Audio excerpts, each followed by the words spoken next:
Il est 23h sur RTI 1. Bonsoir à tous. En titre de cette édition.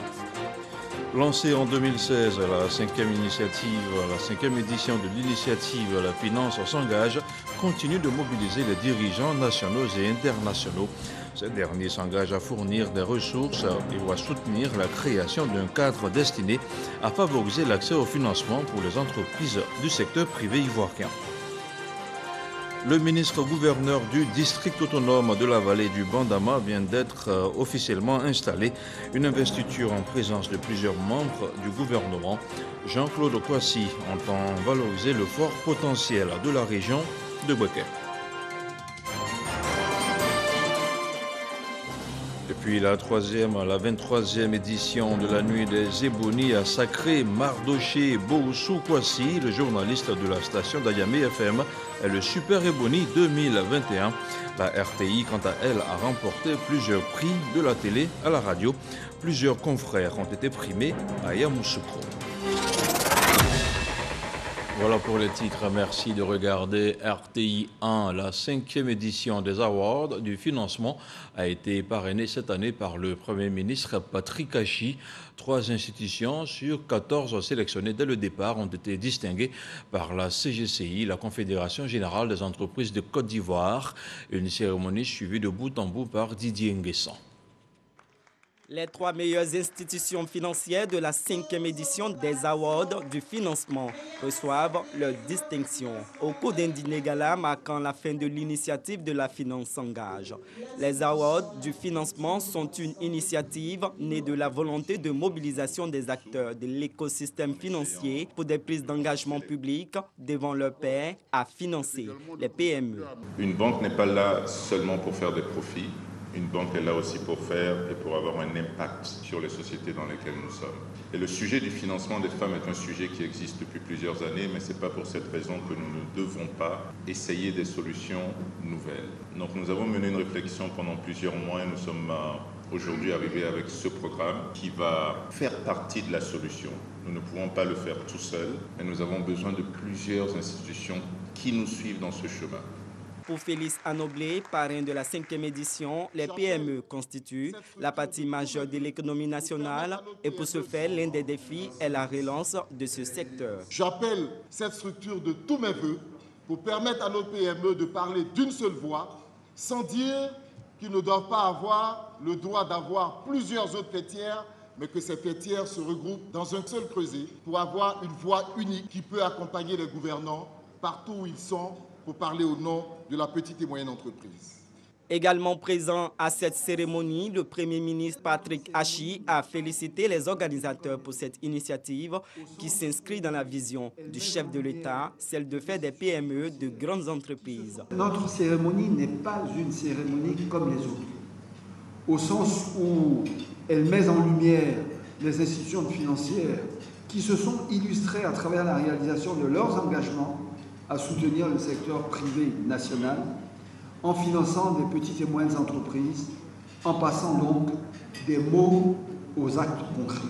Elle invite également tous ceux qui ne se sont pas fait primer à faire preuve d'une plus grande ambition dans leur volonté d'accompagner le développement de l'économie. La Finance s'engage est une plateforme novatrice qui mène la question des financements des PME. Je vous le disais en ouverture de cette édition, le ministre-gouverneur du district autonome de la vallée du Bandama, Jean-Claude Kwasi, a été officiellement installé ce dimanche. La cérémonie a mobilisé des populations des régions de Bouaké et du Hambol. Des personnalités au sommet de l'État ont pris part à la cérémonie. Depuis Bouaké, la correspondance de Léon Pro. Boulevard du Carnaval de Bouaké, chef-lieu du district autonome de la vallée du Bandama. Le ministre-gouverneur Jean-Claude Kwasi, officiellement dans ses fonctions, par cet acte du vice-président de l'Assemblée nationale, le président du Sénat, le ministre conseiller spécial du président de la République, témoins des membres du gouvernement, des élus et cadres et environ 2000 chefs coutumiers de Bouaké et du Hambol. Une mobilisation, la preuve selon leur porte-parole de l'adhésion des populations des 2 régions au choix du chef de l'État. Nous vous adressons nos vives félicitations pour votre nomination à cette haute fonction. Notre conviction se fonde sur les valeurs que vous incarnez et les qualités mises en œuvre tout le long de votre brillante carrière. Monsieur le ministre-gouverneur, l'ensemble des populations dans leur plus grande diversité, par ma voix, vous expriment leur soutien appuyé dans l'accomplissement de la grande et ô combien exaltante mission que son Excellence, Monsieur le Président de la République, a bien voulu vous confier. Ce soutien car le handball et le béquet aspirent à davantage encore de développement et le ministre-gouverneur n'entend pas décevoir au regard des atouts de son district. Ce potentiel existe notamment dans les domaines de l'agriculture et de l'agro-industrie, de la production animale et des ressources halieutiques, des mines, de l'artisanat, du commerce et du tourisme. Pour le ministre d'État, ministre de la Défense, le Premier ministre Patrick Achi et le président du Sénat, respectivement parrains, aux patrons et patrons de cette installation, le développement requiert certes le travail, mais surtout le vivre ensemble et la paix. Le président Alassane Ouattara nous demande maintenant de mener la bataille de la paix, la bataille de la cohésion sociale, la bataille du pardon, la bataille du rassemblement. Parce que ce qui nous unit, c'est la Côte d'Ivoire. Cela nécessitera sans aucun doute d'être disponible et à l'écoute de toutes et de tous. Ce qui figure déjà au nombre de vos qualités connues et reconnues. Je n'ai aucun doute que par votre leadership et votre riche expérience, vous réussirez à attirer de nombreux investisseurs pour en faire un pôle économique compétitif de premier plan. Je voudrais, au nom du Premier ministre, réitérer l'appel au rassemblement pour consolider la paix et la cohésion nationale. Soyons ensemble des soldats de la paix par le dialogue et la compréhension mutuelle. Nous le devons à notre génération, mais plus encore aux générations futures. Ainsi installé, Jean-Claude Kwasi fait partie des 12 nouveaux ministres-gouverneurs nommés en juin dernier par le président de la République. Ils ont entre autres missions la coordination, le suivi et évaluation de l'action gouvernementale en matière de développement local. Autre titre de cette édition, Yamoussoukro, capitale du week-end des Ebonies. La 23e édition de la soirée de récompense des meilleurs journalistes de Côte d'Ivoire s'est déroulée à l'hôtel Président. Au total, 225 productions ont été présentées au jury et une vingtaine de prix spéciaux et sectoriels ont été attribués. Le Super Ebony 2021 du meilleur journaliste de Côte d'Ivoire est revenu à Mardoché Boussou Kwasi de la rédaction de la radio Adjamé FM. Jean-Marc Djadji. 3 jours que les lampions scintillent sur la capitale politique Yamoussoukro pour la 23e nuit des Ebonies. Les lumières sont éteintes, le rideau est enfin tombé. Il vient d'Adjamé, Adjamé FM, Boussou Kwasi, Super Ebony 2021. En musique. Boussou Kwasi de la rédaction de radio Adjamé FM est le nouveau Super Ebony 2021 du meilleur journaliste de l'année et Ebony Radio. Parmi les 28 nominés, il a su convaincre le jury présidé par le docteur Alfred Danmoussa par l'originalité et la pertinence de ses sujets. Je veux également continuer pour dire merci également à l'UNJCI qui donne à travers Ebony l'opportunité à des journalistes de tous bords et de tous niveaux de compétir et de pouvoir, n'est-ce pas, espérer avoir ce genre de prix. Plus d'une vingtaine de prix spéciaux et sectoriels sont décernés à la crème des journalistes de Côte d'Ivoire. Gora Maï Thomas du journal Le Sport qui remporte l'Ebony de la presse écrite. Serge Alain Kofi de alerte.info qui devient le meilleur journaliste web de Côte d'Ivoire. Fatou Fofana de RTI 1 remporte la palme de la meilleure présentatrice du journal télévisé. Bintou Pekele de RTI 2, quant à elle, arrache le prix Ebony Télévision pour sa première participation. Une révélation et une satisfaction pour le premier groupe audiovisuel de Côte d'Ivoire. On a traité des sujets, ce qui nous concernait réellement, mon équipe et moi. Je veux parler du cadreur, du chauffeur. On a été sur le terrain et c'est ce qui a payé. On a aimé ce qu'on faisait, on ne s'est pas reposé. Pendant toute une année, on a travaillé pour ça.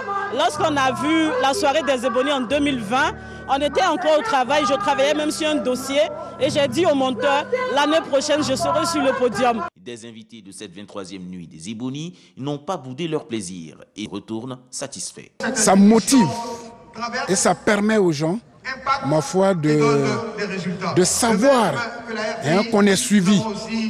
Moi-même, ça me donne des idées pour ma coopération à moi, puisque je ne suis pas vraiment de la coopération des journalistes, mais c'est vraiment encourageant. Cette soirée des Ebonies marque les 30 ans de l'UNJCI et coïncide avec les 35 ans de disparition de l'illustre journaliste Noël X Eboni. Jean-Claude Koulibaly, président de l'Union des journalistes de Côte d'Ivoire et le représentant du Premier ministre, en souvenir, se sont engagés à faire du prix Eboni l'âme de l'excellence journalistique et d'une vie démocratique apaisée. L'UNJCI a toujours œuvré pour une bonne professionnalisation du métier de journaliste. Et c'est ce que nous faisons. Relever les talents cachés, montrer que modestement, parti modestement, on peut y arriver. Seul le travail paye et que de la qualité des articles et également de la qualité des contenus, vous pouvez, je veux dire, journaliste que vous êtes, avoir accès ou bien avoir la possibilité de remporter le Super Eboni. Les anciens présidents de l'UNJCI ont notamment été honorés durant cette soirée. Boussou Kwasi, nouveau Super Eboni 2021, succède à Marcel Aka du quotidien L'Inter. Rendez-vous donc l'année prochaine pour une nouvelle édition et de nouveaux lauréats. On parle maintenant de la célébration de la journée du mérite du corps préfectoral. 22 membres viennent d'être admis à faire valoir leur droit à la retraite. Des membres décorés en présence du ministre de l'Intérieur et de la Sécurité, le général Vagondo Diomandé. La cérémonie a aussi été marquée par une signature de convention pour le bien-être social de la corporation. Le détail avec Michel Mambo. Le moment est solennel. Ils reçoivent la reconnaissance de la nation après plusieurs années de loyaux services. Eux, ce sont les membres du corps préfectoral, 21 au total, prêts à faire valoir leurs droits à la retraite. C'est donc avec une vive émotion que je porte la parole de mes collègues en ce jour inédit dans l'histoire du corps préfectoral de Côte d'Ivoire. Cette journée de reconnaissance du mérite du corps préfectoral contribue et contribuera à l'épanouissement de ses membres. Une première dans l'histoire de ce corps d'élite, le lieu de rendre un vibrant hommage au président de la République, Alassane Ouattara. Grâce au président de la République, une cité préfectorale de plus de 133 logements est en cours d'achèvement à Bingerville. Un terrain de plus de 25 hectares est en voie d'acquisition à Yamoussoukro qui abritera plus de 250 logements ainsi que le siège et l'hôpital du corps préfectoral. Grâce au président de la République, les membres du corps préfectoral disposent d'une mutuelle sociale, véritable outil de gestion de l'encadrement des aspirations d'ordre social des membres du corps préfectoral qui enregistre plus de 820 membres. Et pour continuer de mériter cette attention particulière, il faudra rester au-dessus de la mêlée. Être au-dessus de la mêlée, c'est avoir une gestion rigoureuse de son environnement, tant professionnel, social que familial. Je rêve de ce préfet exerçant son métier, sa mission avec rigueur, autorité et probité. Je voudrais me faire le porte-parole du chef de l'État et vous transmettre ses félicitations et toute son admiration pour le travail que vous ne cessez d'abattre dans le silence, parfois avec des difficultés. C'est pourquoi aucun effort ne sera de trop pour vous accompagner dans vos missions. Remise de chèques, signature de convention pour l'assurance maladie des membres du corps préfectoral, remise d'un présent pour le président de la République Alassane Ouattara, également au nombre des temps forts de cette première édition de la journée dédiée au mérite du corps préfectoral. Le Palais des Sports de Trècheville a abrité vendredi dernier la 3e édition de la Journée du mérite sportif. Plusieurs personnalités et acteurs du sport ivoirien ont été décorés dans les catégories de commandeurs, d'officiers et de chevaliers. Un hommage aux acteurs du mouvement sportif au titre de la saison 2020-2021. On fait le point avec Ngamble Konaté. Ils sont au total 55 acteurs du mouvement sportif célébrés au cours de cette journée du mérite sportif. 42 ont été élevés chevaliers dans l'ordre du mérite sportif, 12 officiers et un commandeur. Parmi ces récipiendaires, des athlètes, des dirigeants et anciens responsables de fédérations sportives, ainsi que des journalistes. Une initiative du ministère de la Promotion des Sports et du Développement de l'économie sportive pour honorer les meilleurs acteurs de la promotion du sport ivoirien. On continue de faire la promotion de la Côte d'Ivoire dans l'excellence. On continue de gagner des médailles et on va se donner toujours à fond dans le travail pour pouvoir honorer notre pays. Depuis 1995 avec Zakwa, qui a donné 10 véhicules au TDODR, aujourd'hui lui donne 20 véhicules, plus 56 motos. C'est du jamais vu. Donner au sport ivoirien une autre dimension, une assise réelle, à l'instar de ce qui se fait dans les pays modernes. Telle est l'ambition du chef de l'État, Alassane Ouattara, rappelé par son ministre en charge des sports, Paulin Claude Danho. La Côte d'Ivoire est reconnaissante, elle compte sur vous pour devenir des modèles de droiture, des modèles de promotion des valeurs du sport, de convivialité et de fair play. Au nom du président de la République et en vertu des pouvoirs qui nous sont conférés, nous vous avons élevé dans l'ordre du mérite sportif.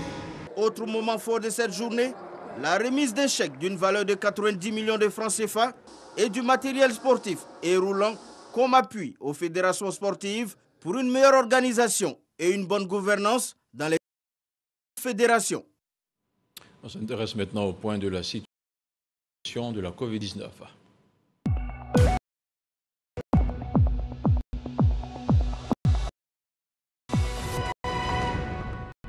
Le ministère de la Santé, de l'Hygiène publique et de la couverture maladie universelle a enregistré ce dimanche 19 décembre 2021 42 nouveaux cas de Covid-19, 25 guéris et 0 décès à la date du 19 décembre. La Côte d'Ivoire compte donc 62 119 cas confirmés, dont 61 113 personnes guéries, 706 décès et 294 cas actifs. Le ministre de la Santé, de l'Hygiène publique et de la couverture maladie universelle invite toutes les personnes de plus de 18 ans à se faire vacciner dans les centres dédiés. Il rappelle que la vaccination contre la Covid-19 est gratuite et volontaire. Le 11e congrès ordinaire de la Fédération estudiantine et scolaire de Côte d'Ivoire, FESI, s'est tenu au forum de l'université Félix Houphouët-Boigny d'Abidjan-Cocody. Des syndicalistes venus des 4 coins du pays ont pris part au débat. Les échanges ont porté sur des solutions pour penser le système éducatif ivoirien. Orphée Conan, Michel Mambo.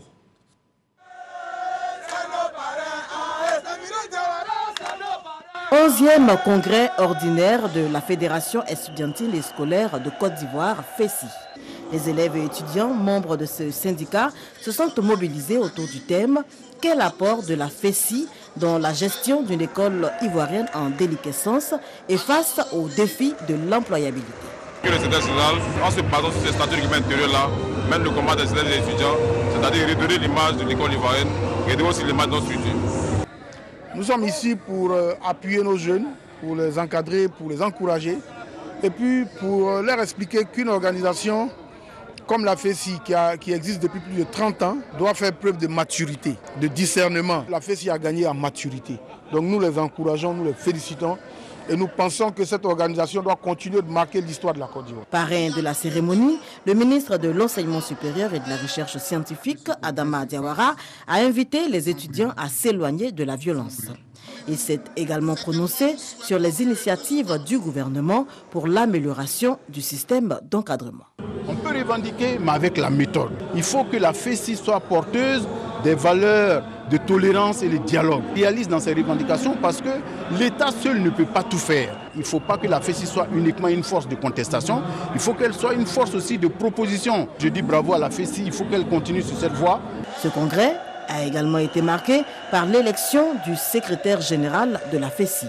Alain Sinclair, secrétaire général sortant, a été réélu pour un mandat de 2 ans. Une journée de cohésion sociale vient d'être organisée à Nandougou, dans le département de Ouangolo-Dougou.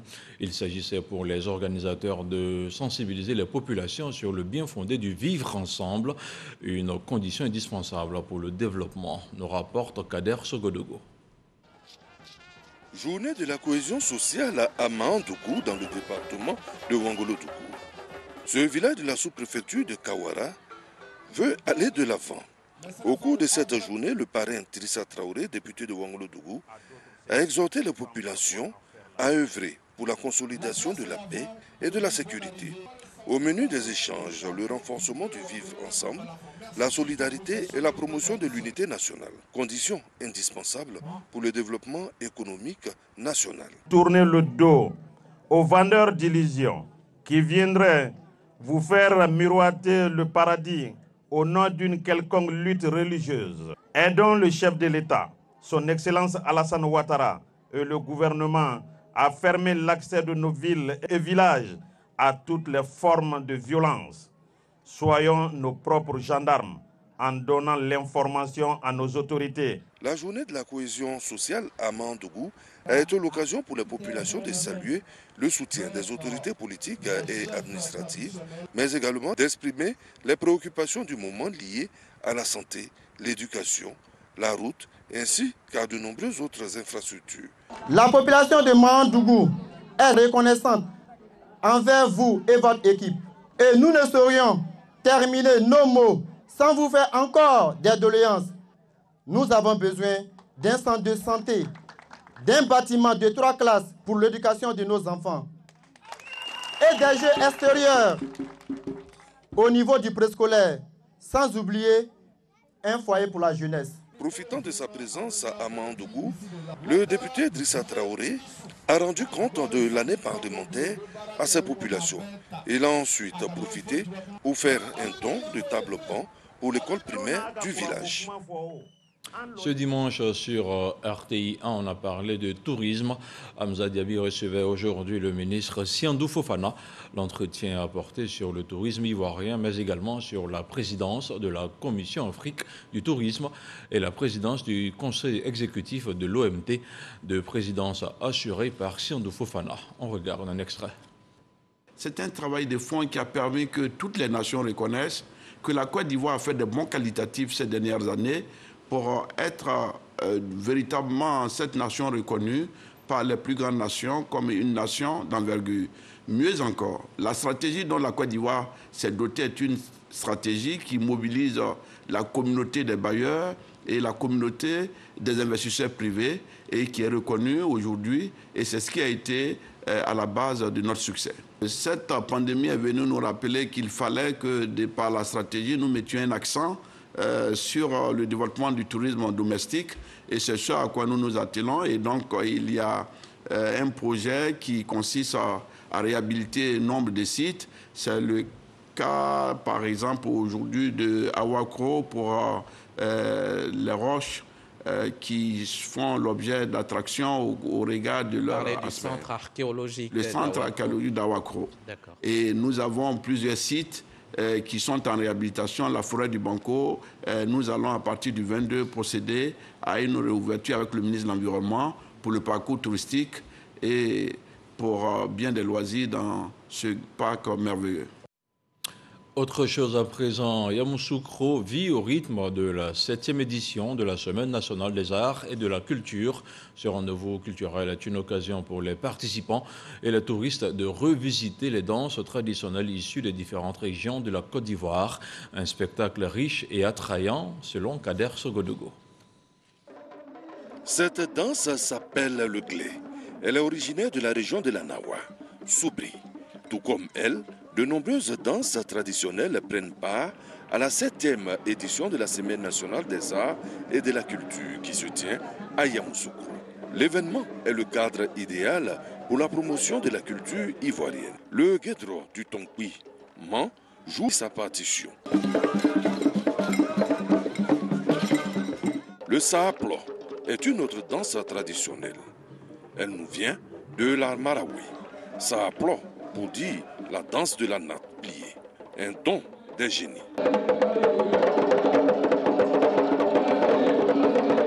La Côte d'Ivoire est riche de par ses danses traditionnelles variées. Le djegele ou balafon en pays sénoufo est symbole de joie.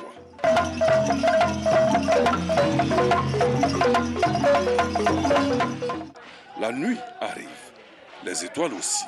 San Pedro est là avec le bolo traditionnel, comme si nous étions au clair de lune.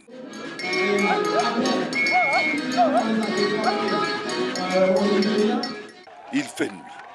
Avant de tout arrêter, prenons plaisir avec le boloy qui, seuls les hommes vrais, sortis du poro, peuvent prétendre connaître le secret.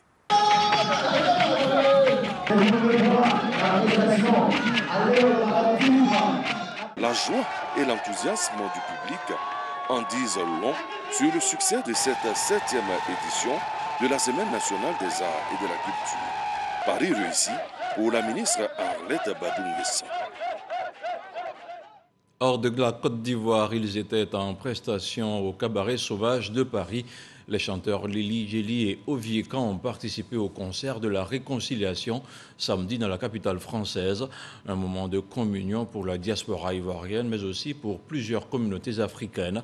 Une occasion pour les Ivoiriens de France de s'inscrire résolument dans le processus de réconciliation et de paix engagé par le président de la République Alassane Ouattara. Envoyés spéciaux à Paris, Issa Chonayo et Walter Amadou Ouattara.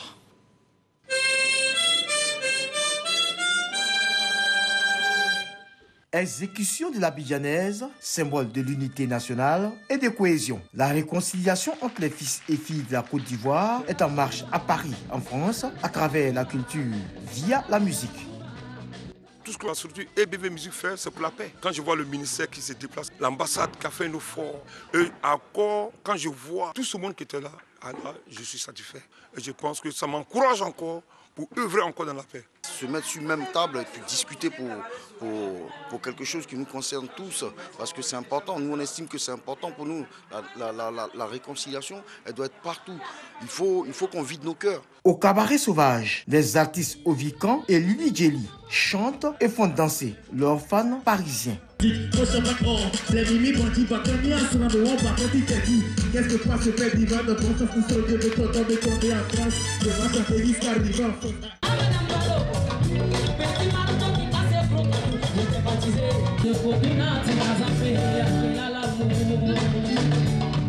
Cette messe pour la réconciliation et de la cohésion bénéficie du soutien de l'ambassade de Côte d'Ivoire en France et du ministère de la Réconciliation et de la Cohésion nationale, qui a dépêché une forte délégation à Paris pour la circonstance.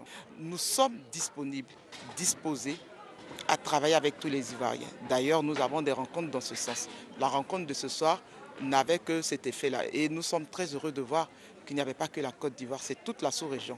Après le Cabaret Sauvage, les initiateurs de cette soirée parisienne visent le mois de septembre 2022 pour un autre grand concert pour la cohésion des Ivoiriens de la diaspora. On parle maintenant de religion avec une soixantaine de chrétiens catholiques ivoiriens qui sont en pèlerinage en Turquie. Ils marchent sur les traces des premiers chrétiens à la découverte de plusieurs sites archéologiques, des sites référencés par des livres saints. On regarde maintenant l'actualité dans le monde au titre de la semaine qui se referme dans quelques minutes seulement. Le 7 sur 7, une sélection de Laure Goretti commentée par Didier Nguesson.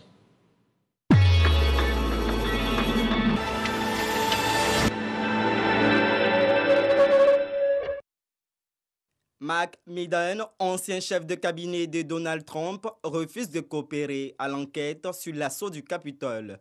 Lundi, les élus américains ont recommandé des poursuites pénales contre lui. Cette commission parlementaire a voté à l'unanimité en faveur de poursuites visant l'ancien chef de cabinet de Donald Trump.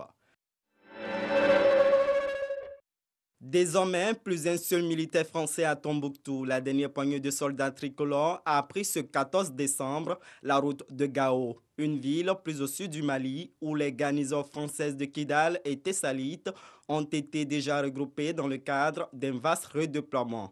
C'est la troisième base qui est rétrocédée à l'armée malienne dans le cadre du redéploiement de la force Barkhane. Le parquet général condamne à 15 ans de prison Claude Mouaïmana, un franco-rwandais d'origine Hutu, accusé de complicité de génocide et de complicité de crimes contre l'humanité liés au génocide des Tutsis au Rwanda en 1994. Selon le ministère public du Rwanda, Claude Mouaïmana, 60 ans, a contribué au génocide en tant que conducteur et transporteur des tueurs sur une très longue période de 3 mois. L'aéroport international Bessia de Conakry a été rebaptisé Aéroport international Ahmed Sékou Touré, du nom du premier président guinéen qui a dirigé le pays de 1958 à 1984. Il a été rebaptisé par les nouvelles autorités de la Guinée selon un décret lu jeudi soir à la télévision publique. La nouvelle fait débat en Guinée. Alors que le conflit continue dans le nord de l'Éthiopie entre le gouvernement et les rebelles tigréens, les atrocités entre les civils se multiplient dans les deux camps. L'ONU a donc lancé vendredi une enquête internationale après un rapport d'Amnesty International et de Human Rights Watch accusant les forces de police gouvernementales et leurs alliés d'avoir commis des rafles au Tigré voisin. 7 militaires togolais, dont 6 hommes et une femme, tombés au Mali le 8 décembre dernier, ont été faits chevaliers de l'ordre du Mono au cours d'une cérémonie solennelle à laquelle tous les corps d'armée et le président de la République ont pris part. Les Afghans désireux de quitter le pays pourront bientôt partir. Les talibans au pouvoir depuis le 15 août dernier ont recommencé à délivrer les passeports dans plusieurs régions. Très attendus par des milliers d'Afghans qui souhaitent quitter leur pays, ils pourront maintenant renouveler leur passeport dans 3 régions, y compris à Kaboul.